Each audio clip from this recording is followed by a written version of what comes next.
पद्म पुराण की ओर हाथ जोड़ेंगे।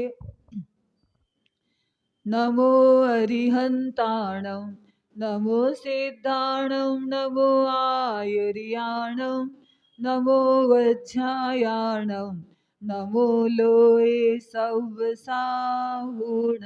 देवादिदेव 1008 श्री मुनि शिवरत्नाथ भगवान की, वीतरागी राम भगवान की, वीतरागी हनुमान भगवान की, संत शिरोमणि आचार्य गुरुदेव श्री विद्यासागर जी महाराज की, वंदनीय आरिका माँ श्री आदर्शमती माता जी की।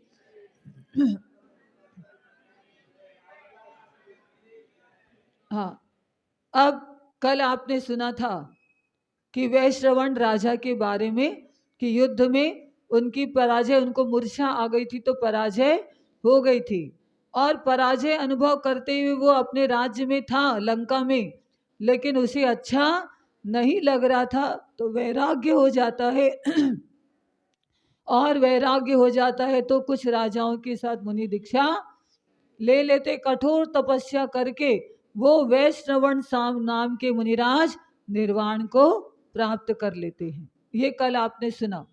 अब इसके बीच में, इस युद्ध के बीच में पहले जो दशानन है, दशानन उसका विवाह किनसे होता है वो आपको बताया जा रहा।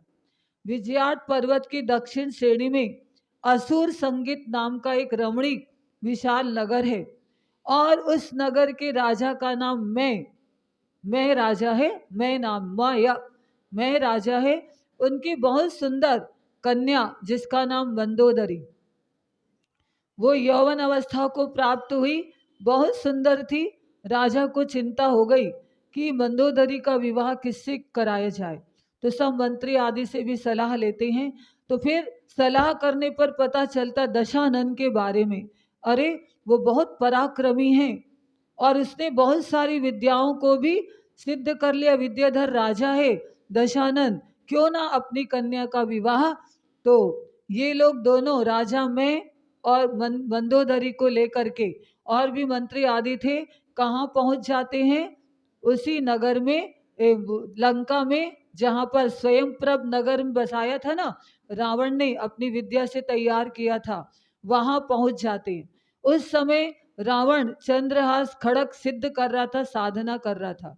तो जब ये लोग मंदोदरी के पिताजी राजा में मंदोदरी आदि वहां महल में प्रवेश करते हैं, तो सबसे पहले रावण दशानन की बहन चंद्रनखा वो मिलती है। तो वो इनका अभिनंदन करती है और पूछते हैं कि दशानन अभी कहाँ पर गए। तो पता चलता है कि वो सुमेरु पर्वत की वंदना करने गए।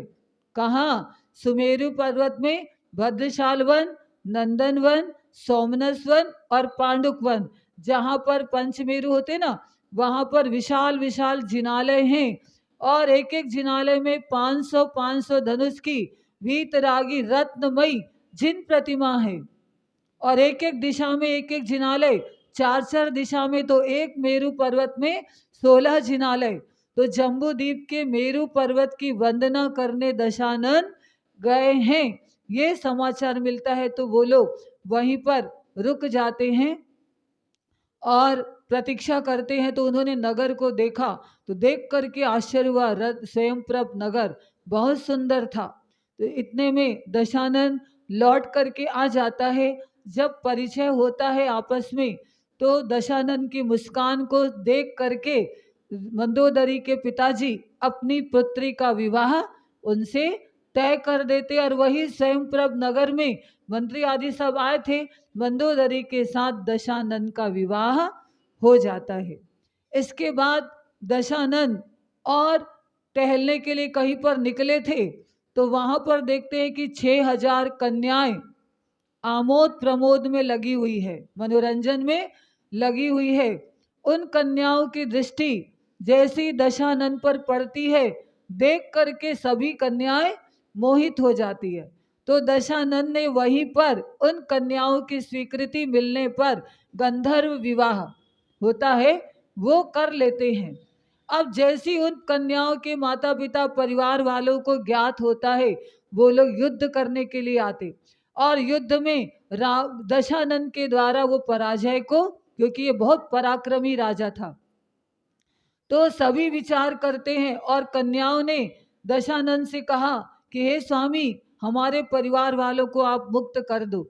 दशानन तो यही चाहता था, मुक्त कर दिया तो सभी ने मिल करके सभी 6000 कन्याओं के साथ दशानन का विवाह हो जाता है।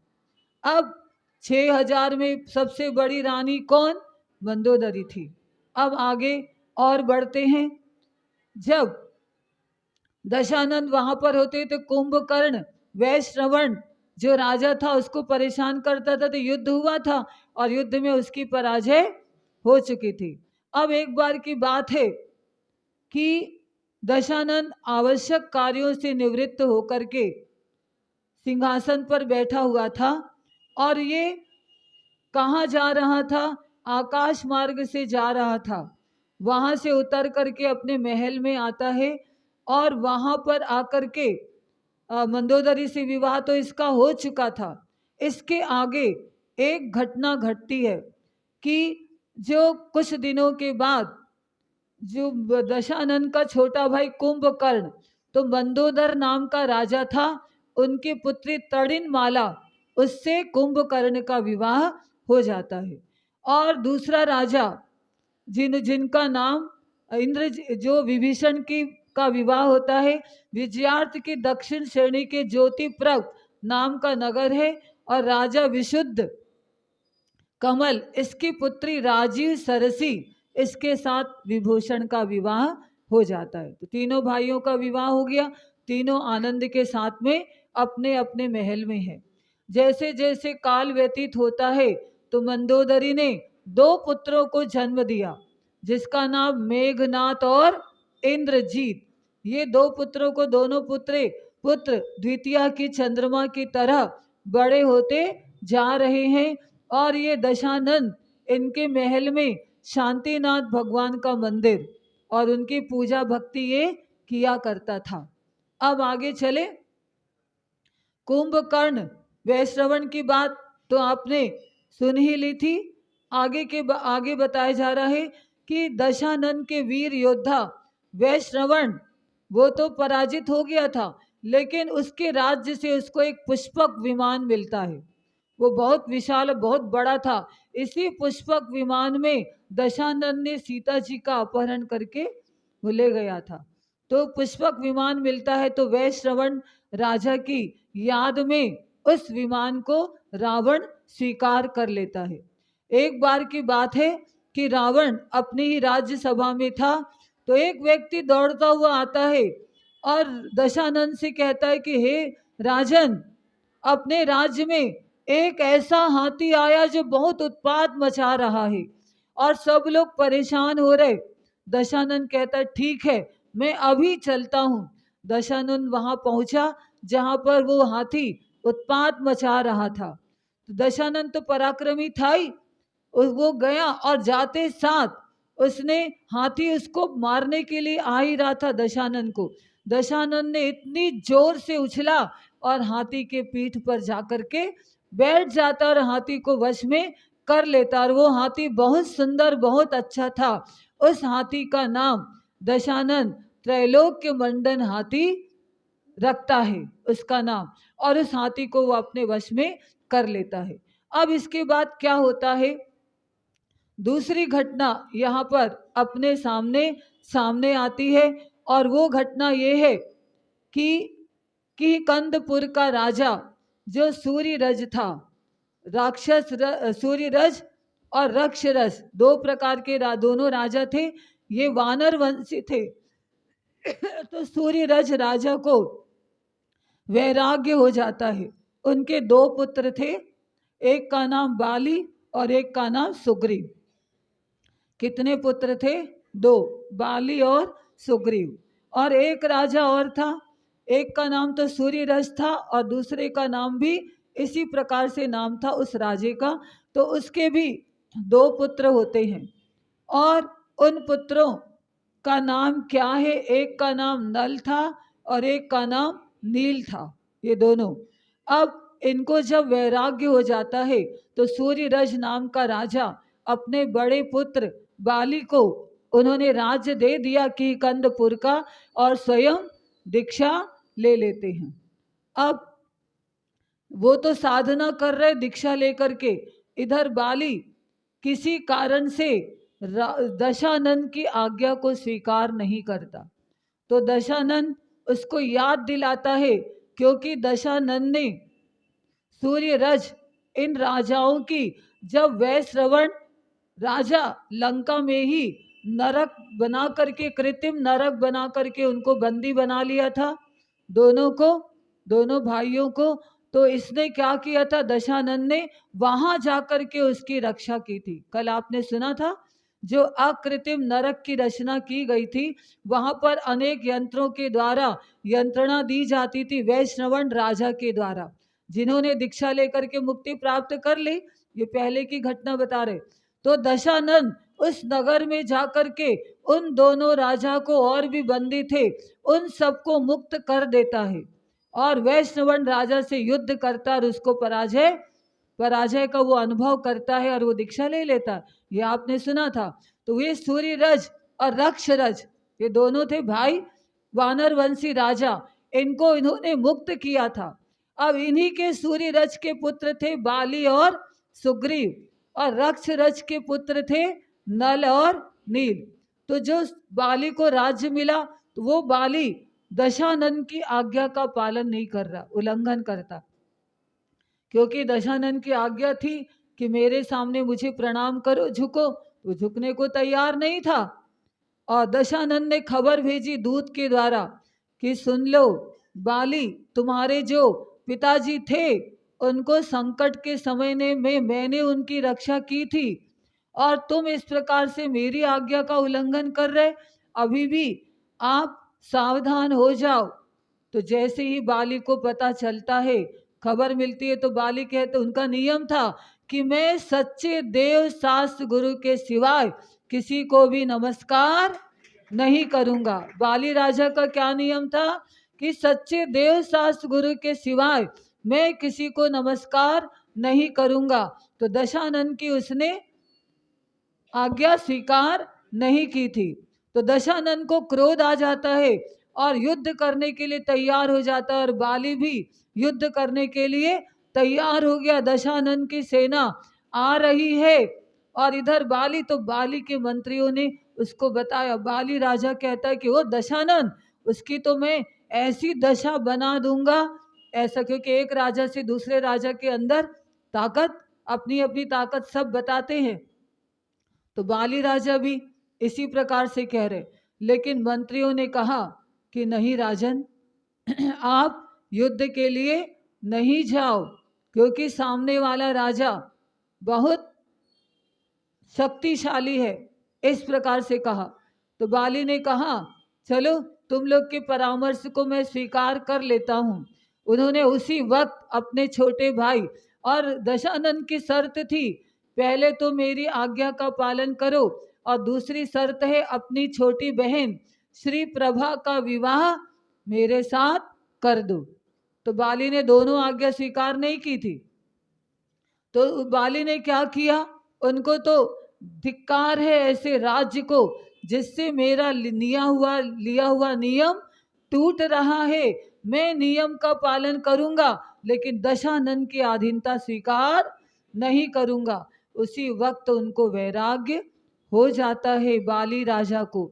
उन्होंने अपने छोटे भाई सुग्रीव को बुलाया और तुरंत अपना मुकुट उसके सिर पर रख दिया, और सुग्रीव से कहा कि भाई तुझे अपनी बहन को दशानन से विवाह करना नहीं करना ये निर्णय तुम ही करना, और उनकी अधीनता स्वीकार करना कि नहीं ये तुम्ही को ही, जैसा तुम समझो वैसा कर लेना। तो सुग्रीव ने दशानन की अधीनता स्वीकार कर ली और अपनी बहन, छोटी बहन का विवाह दशानन से कर देता। और इधर बाली जो राजा थे वो कई राजाओं के साथ में दिगंबर दीक्षा धारण कर लेते हैं, और दिगंबर दीक्षा धारण करके ऐसी कठोर तपस्या करते हैं, कई रिद्धियां उनको प्राप्त हो जाती, भावलिंगी संत। और वो तपस्या कर रहे, अब तपस्या करते हैं, तब कौन सी घटना घटती है रावण के साथ, दशानन के साथ, वो घटना आपको सुनाएंगे, तब आपको पता चलेगा कि दशानन का नाम रावण क्यों रखा गया। अब बाली मुनिराज सोचिए, सच्चे देव शास्त्र गुरु को मानने का उनको नमस्कार करने का नियम था और अपने नियम को कितने अच्छे से पालन किया। इसी तरह से अपने को सोचना चाहिए, ये जैन दर्शन, वीतराग धर्म, दिगंबर धर्म अपने को प्राप्त हुआ अहिंसा में। ये जिन धर्म है और पूरे भारत देश के लोग अहिंसा धर्म का पालन करते, अहिंसा में विश्व धर्म का पालन करते हैं। तो ऐसे अहिंसा धर्म की रक्षा के लिए अपने को पुरुषार्थ करना चाहिए। तो 10 लक्षण पर्व आ रहा है, बहुत अच्छे से नियम का पालन करते हुए सभी को हमने सभी नियम बताए। और ये नियम जब श्री बड़ी माता जी की स्वीकृति मिल जाएगी तो सभी जगह आरिका संघ में, यहाँ जबलपुर में दे दिया जाएगा और सब जगह इन नियमों का पालन करेंगे। ठीक है ना? सबको नियम अच्छे लगे थे तो ठीक आपके सामने नियम पूरे बता दिए जाएंगे, आ जाएंगे। ठीक है, बोले भगवान महावीर स्वामी को। यदि अच्छा लगा तो अच्छे से जयकारा लगाना। देवादिदेव 1008 श्री मुनि शिवरत्नाथ भगवान की, संत शिरोमणि आचार्य गुरुदेव श्री विद्यासागर जी महाराज की, वंदनीय आरिका माँ श्री आदर्शमती माता जी की। हाँ, और विदेह क्षेत्र की यात्रा जो ध्यान के माध्यम से आपको बताया जाएगा, तो आपको कैसे पता चलेगा कि विदेह क्षेत्र कहाँ है, कैसा है। तो ये चित्र के द्वारा कल जो 6 बजे क्लास लगती है ना, उनमें सबको बताया जाएगा। तो सबको सूचित कर देना ब्लैक बोर्ड के माध्यम से, कहाँ हिमवन पर्वत है, महाहिमवन पर्वत है, निषद पर्वत है, सुमेरु पर्वत है, विदेह क्षेत्र कहाँ है, ये सब कुछ बताया जाएगा सुबह की क्लास में। ठीक है, और तत्वार सूत्र का उच्चारण 3 अध्याय का हो चुका है, 4थे अध्याय से प्रारंभ हो जाएगा। और भक्तामर जी गायन की जो प्रतियोगिता 10 तारीख को थी वो 12 तारीख को रखी गई है, क्योंकि 10 तारीख को संगम कॉलोनी में बड़ा कार्यक्रम भी है, इसलिए मंगलवार को 12 तारीख को रखी गई है। ऐसा महिला परिषद से, चंदना संभाग से सूचना आई है, आप लोग सुन ले। ठीक है, जावाणी के ज्ञान ते सूझे लोकालोक, सोवाणी मस्तक नमो सदा देत हो धोख, हे जिनवाणी भारती तो ही जपो दिन रैन, जो तेरी शरणा गए सो पावे सुख चैन।